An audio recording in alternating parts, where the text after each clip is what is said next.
शिव के विवाह का उपसंहार, उनके द्वारा दक्षिणा वितरण, वर वधु का कहोबर और वास भवन में जाना, वहां स्त्रियों का उनसे लोकाचार का पालन करना, रति की प्रार्थना से शिव द्वारा काम को जीवन दान एवं वर प्रदान, वर वधु का एक दूसरे को भिक्षाटन भोजन कराना और शिव का जनवासे में लौटना। ब्रह्मा जी कहते हैं, नारद, तदंतर मेरी आज्ञा पाकर महेश्वर ने ब्राह्मणों द्वारा अग्नि की स्थापना करवाई और पार्वती को अपने आगे बिठाकर वहां ऋग्वेद, यजुर्वेद तथा सामवेद के मंत्रों द्वारा अग्नि में आहुति दी। उस समय काली के भाई मेनका ने लावा की अंजलि दी और काली तथा शिव दोनों ने आहुति देकर लोकाचार तथा आश्रय ले प्रसन्नता पूर्वक अग्निदेव की परिक्रमा की। नारद, तदंतर शिव की आज्ञा से मुनियों सहित मैंने शिवाशिव विवाह का शेष कार्य प्रसन्नता पूर्वक पूरा किया। फिर उन दोनों दंपति के मस्तक का अभिषेक हुआ। ब्राह्मणों ने उन्हें आदर पूर्वक ध्रुव का दर्शन कराया। तत्पश्चात हृदयालंबन का कार्य हुआ। फिर बड़े उत्साह के साथ स्वस्ति वादन किया गया। इसके पश्चात ब्राह्मणों की आज्ञा से शिव ने शिवा के सिर में सिंदूर दान किया। उस समय गिरिराज नंदिनी उमा की शोभा अद्भुत और अवर्णनीय हो गई। फिर ब्राह्मणों के आदेश से वे शिव दंपति एक आसन पर विराजमान हो भक्तों के चित्त को आनंद देने वाले उत्तम शोभा पाने लगे। मुने, तदंतर अद्भुत लीला करने वाले उन नव दंपति ने मेरी आज्ञा पाकर अपने स्थान पर आ शस्त्रोपरासन किया और इस प्रकार विधि पूर्वक उस वैवाहिक यज्ञ को पूर्ण हो जाने पर भगवान शिव ने मुझ लोक सृष्टा ब्रह्मा को पूर्ण पात्र दान किया। फिर शंभु ने आचार्य को गोदान किया। मंगलदायक जो बड़े बड़े दान बताए गए हैं वे भी बड़े शर्त संपन्न के। तत्पश्चात उन्होंने बहुत से ब्राह्मणों को पृथक पृथक सौ सुवर्ण मुद्राएं दी, करोड़ों रत्न दान किए, अनेक प्रकार के द्रव्य बांटे। उसे समय सब देवता तथा दूसरे दूसरे चराचर जीव मन में बड़े प्रसन्न हुए और जोर जोर से जय जयकार की ध्वनि होने लगी। तब और मांगलिक शब्द और गीत होने लगे। वाद्यों की मनोहर ध्वनि सबके आनंद को बढ़ाने लगी। इसके बाद श्री विष्णु और मैं, देवता, ऋषि तथा अन्य सब लोग गिरिराज से आज्ञा ले बड़ी प्रसन्नता के साथ शीघ्र ही अपने अपने डेरे में चले आए। उस समय हिमालय नगर की स्त्रियां आनंद मगन हो शिव और पार्वती को लेकर कोहबर में गई। वहां उन सब ने आदर पूर्वक वर वधु से लोकाचार का संपादन किया। उस समय सब और परमानंददायक महान उत्साह छा रहा था।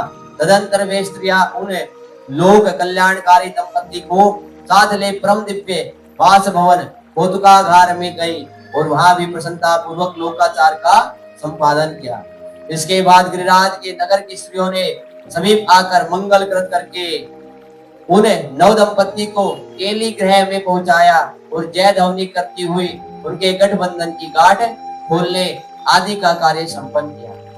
उस समय उन नूतन दंपति को देखने के लिए 16 दिव्य नारियां बड़े आदर के साथ शीघ्रता पूर्वक वहां आई और उनके नाम इस प्रकार हैं: सरस्वती, लक्ष्मी, सावित्री, गंगा, अदिति, शची, लोपामुद्रा, अरुंधति, अहिल्या, तुलसी, स्वाहा, रोहिणी, पृथ्वी, शतरूपा, संज्ञा और रति। ये देवांगनाएं तथा मनोहारिणी देव कन्याएं, नाग कन्याएं और मुनि कन्याएं भी वहां आ पहुंची। वहां जितनी स्त्रियां उपस्थित थी उन सबकी गणना करने में कौन समर्थ है।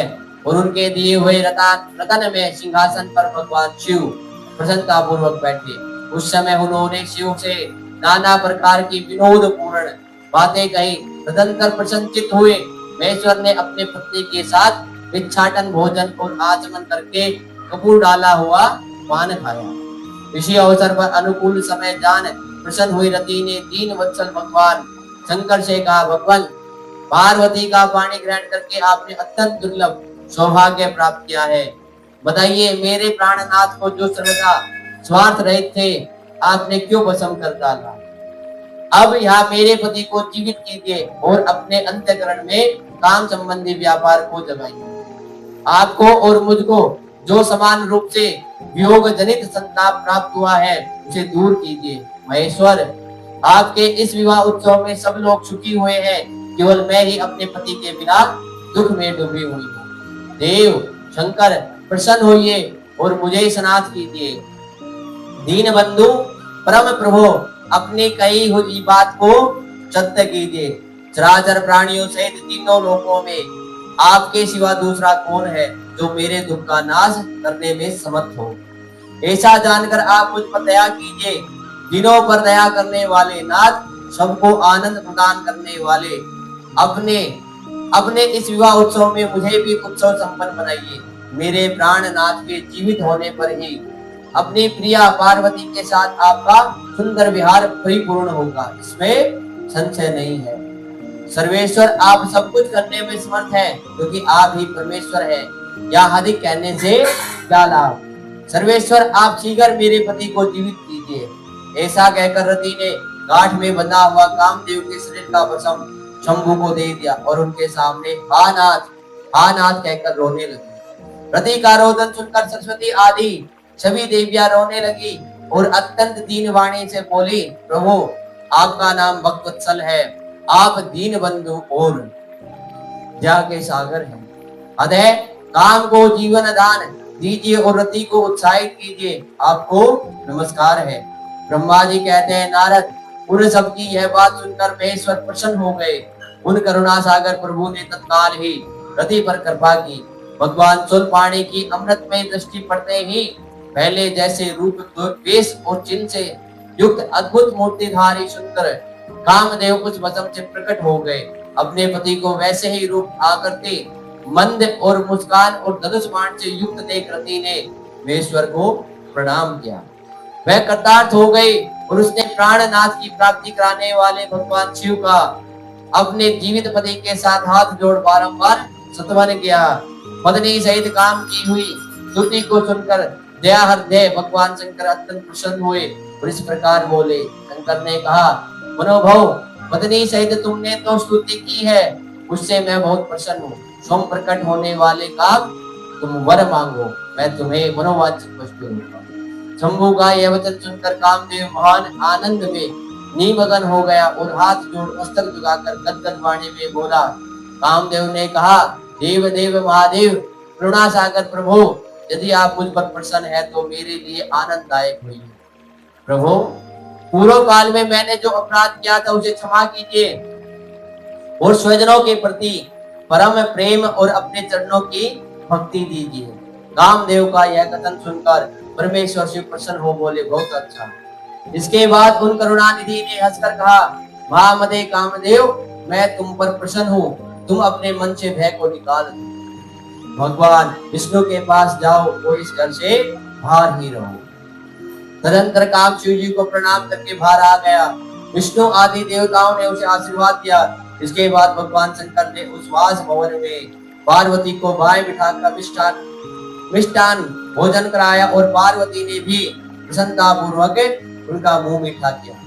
तदंतर वहां लोकाचार का पालन करते हुए आवश्यक कृत्य करके मेना और इम्फान की आज्ञा ले भगवान शिव जनवासे में चले गए। मुने उस समय महान उत्सव हुआ और वेद मंत्रों की ध्वनि होने लगी।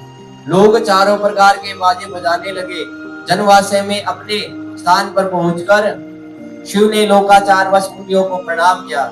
श्री हरि को और मुझे भी मस्तक झुकाया। फिर सब देवता आदि ने उनकी वंदना की। उस समय वहां जय जयकार, नमस्कार तथा समस्त विघ्नों का विनाश करने वाली शुभदायिनी वेद ध्वनि भी होने लगी। इसके बाद मैंने भगवान विष्णु ने तथा इंद्र ऋषि और सिद्ध आदि ने भी शंकर जी की स्तुति की। गिरिराजा नायक महेश्वर की स्तुति करके वे विष्णु आदि देवता प्रसन्नता पूर्वक उनकी यथोचित सेवा में लग गए। तत्पश्चात लीला पूर्वक शरीर धारण करने वाले महेश्वर शंभु ने उन सबको सम्मान किया। फिर उन परमेश्वर की आज्ञा पाकर वे विष्णु आदि देवता अत्यंत प्रसन्न हो अपने अपने विश्राम स्थान को